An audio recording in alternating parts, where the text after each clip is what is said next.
के तपाईँलाई थाहा छ नेपालमा बेचिने धेरै सामानहरू किन विदेशबाट नै इम्पोर्ट गरिन्छ त?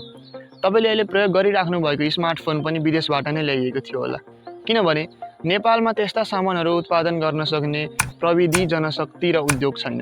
सजिलो गरी बुझौँ, नेपालमा उद्योग खोल्न महँगो छ, यातायात गाह्रो छ, पेट्रोलको कमी छ र कच्चा पदार्थ र मेसिन जस्ता कुराहरू विदेशबाट नै ल्याउनु पर्ने हुन्छ। उदाहरणका लागि एउटा स्मार्टफोन बनाउन चाहिने चिप, त्यसको ब्याट्री, त्यसको स्क्रिन विदेशबाट नै ल्याउनु पर्ने हुन्छ।